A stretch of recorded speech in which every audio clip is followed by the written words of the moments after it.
बिंदु सिंह, अपराध जगत का एक ऐसा खौफनाक नाम जिसे सुनते ही अगर दहशत हो जाए तो ये कोई बहुत बड़ी बात नहीं। जहानाबाद जंक्शन से महज 2.5 किलोमीटर की दूरी पर पड़ने वाला एक गांव मोकर दौलतपुर, जहां के दो भाई बिंदु और फेकन सिंह, जिनके बहादुरी के किस्से आज भी जहानाबाद से लेकर मसौड़ी तक के हर घर में सुनाया जाता है। गुड्डू शर्मा के प्रतिशोध की गाथा 80 के दशक का हर वो बच्चा जानता है जो मगध से ताल्लुक रखता है।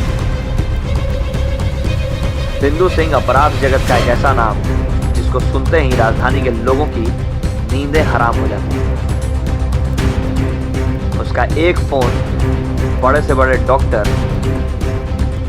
प्रोफेसर, कोचिंग चलाने वाले, यहां तक कि बाहुबलियों के भी नींद उड़ाता था।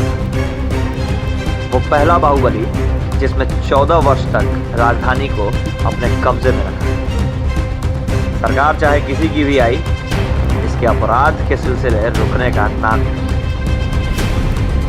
राजधानी में ना तो उस वक्त कोई सूरजभान सिंह को जानता था और ना ही अनंत सिंह और छोटे सरकार। अब बात करेंगे एक ऐसे शख्स की जिसे अनडिवाइडेड बिहार के कारागारों का किंग कहा जाता है। बांकीपुर जेल से लेकर जहानाबाद तक, भागलपुर से लेकर बक्सर और बोकारो से लेकर धनबाद तक, बिहार, झारखंड और पूर्वी उत्तर प्रदेश का ऐसा कोई भी केंद्रीय कारागार नहीं जिसमें बिंदु सिंह का सिक्का न चलता। भारतीय सेना का एक ऐसा पुरस्कृत जवान जिसे बेस्ट फायरर का अवार्ड मिला हो, वह इतना बड़ा अपराधी कैसे बन गया? आइए जानते हैं बिहार के एकमात्र ऐसे बाहुबली के बारे में जिसकी रिहाई के लिए खुद एसपी और डीएम को पटना उच्च न्यायालय से गुजारिश करनी पड़ी। 78 में 17.5 वर्ष की उम्र में पहली बार आर्मी ज्वाइन करने के बाद 5.5 साल सेवा देने के उपरांत 82 में बिंदु सिंह अपने गांव दौलतपुर आया था छुट्टी में, क्योंकि बाबूजी किसान थे तो थोड़ा खेती में बिंदु सिंह हाथ बटाया करता था। खेत पर फिटर खुले हुए थे। अचानक से 3:30 बजे के करीब गोली चलने की आवाज आती है। बिंदु सिंह अपने दोस्त विनय पांडे, जो कि वहीं उसका सहयोग कर रहा था, उससे पूछता है कि भाई आखिर ये गोली चल कहाँ रही है? जिस पर विनय पांडे ने उसे बताया कि बगल के भूमियारों के गांव नगौली में नक्सलियों ने हमला कर दिया है। बिंदु सिंह कहता है कि फिर तो हमें वहां चलना चाहिए। जिसके उत्तर में विनय पांडे का जवाब आता है कि पूरे भूमियारों का ठेका क्या हम ही लोगों ने ले रखा है, जिसे जरूरत होगा वो खुद मदद मांगने यहाँ पहुंचेगा, अपना काम करो। अब ये बातें चल ही रही थी कि नगौली से दौलतपुर की तरफ एक लड़का दौड़ता हुआ आ रहा है। उसने गांव वालों से मदद मांगी तो गांव वालों ने खेत की तरफ इशारा करते हुए बिंदु सिंह की तरफ देख लिया। वो लड़का बिंदु सिंह के पास दौड़ता हुआ आया। बिंदु दा, जल्दी चलिए नहीं तो डोहिया वाला कांड हो जाएगा। डोहिया एक ऐसा विभत्स नरसंहार जिसमें नक्सलियों ने भूमियार समाज की औरतों के स्तन तक काटे। लोग डोहिया के नाम से डरने लगे और यही कारण था कि बिंदु सिंह सीधे अपने घर की ओर भागा। Track suit, track pant, north star जूता और अपनी पत्नी से 3006 का राइफल मार गोलियों का बेल्ट लेकर सीधे नगौली की ओर निकल पड़ा। रास्ते में एक बच्चे ने आवाज दी कि बिंदु दा रुकिए, फेकन दा भी साथ जाएंगे। बिंदु सिंह ने जवाब दिया, इतने देर से क्या कर रहे थे? जब गांव की इज्जत लूटी जाएगी तो जाकर क्या करेंगे? असल में फेकन सिंह गांव के सबसे बड़े आदमी श्रीनाथ सिंह के यहाँ गए थे हथियार मांगने। उनके पास 3006 का राइफल, एक इंग्लिश बंदूक और स्मिथ का रिवॉल्वर था, लेकिन उन्होंने देने से साफ मना कर दिया।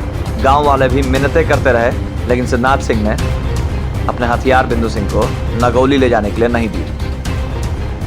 मजबूरन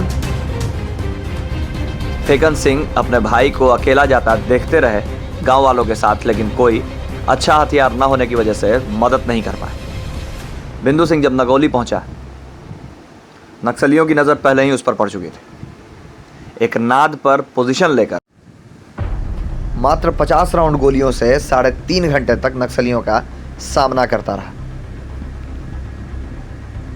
काउंटर करने के अंदाज से नक्सलियों को यह तो साफ हो गया था कि यह कोई आम गांव वाला नहीं है।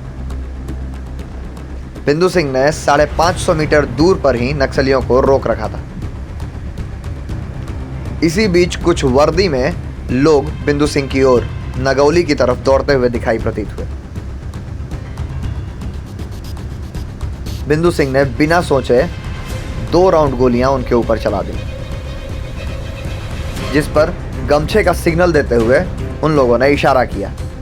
इशारे से यह साफ हो गया था कि या तो वो कोई अपना आदमी है या फिर कोई प्रशासनिक अधिकारी।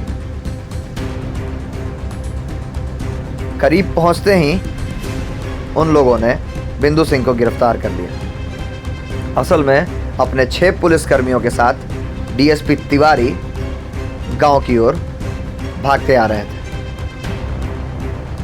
पुलिस का बिंदु सिंह को हिरासत में लेना था कि पूरा गांव पुलिस वालों पर टूट पड़ा। बच्चे, बूढ़े, महिला लोगों ने पुलिस से बिंदु सिंह को अलग कर लिया और पुलिस वालों को भद्दी भद्दी गालियां देते हुए ये कहने लगे कि एक तो इतनी लेट से आए और जिसकी वजह से गांव की लाज बची है, आते ही उसे अरेस्ट कर लिया। पुलिस वालों को समझने में देर ना लगी। उन्होंने बिंदु सिंह से पूछा, क्या करते हो? कद काठी देखकर ही डीएसपी तिवारी ने अनुमान लगा लिया था। बिंदु सिंह ने कहा, फौजी हूं। डीएसपी तिवारी ने कहा, वेरी गुड, नाम? बिंदु सिंह। कुछ देर और हमारा साथ दे सकते हो? उत्तर में बिंदु सिंह ने कहा, रात में। अभी पुलिस वाले बिंदु सिंह को लेकर कुछ दूर आगे बढ़े ही थे कि नक्सलियों की नज़र उन पर पड़ गई और एक बार फिर से काउंटर शुरू हो गया।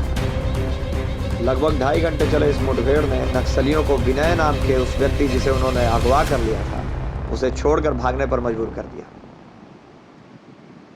दूसरे दिन रविवार पत्रिका में एक खबर छपी कि एक फौजी ने बचाई गांव की लाज। उस खबर में नगौली की पूरी घटना का जिक्र था। बिंदु सिंह रातों रात जहानाबाद से लेकर के पटना तक चर्चा में आ गया। किसे पता था कि ये बहादुरी के चर्चे अपने साथ एक बहुत बड़ी मुसीबत लेके आने वाले हैं। और यहीं से शुरू होती है नक्सलियों और बिंदु सिंह के बीच एक लंबी अदावत, जो खत्म हुई उनके परिवार की जान लेकर। अगले सेशन में बताएंगे बाकी की कहानी। नमस्कार।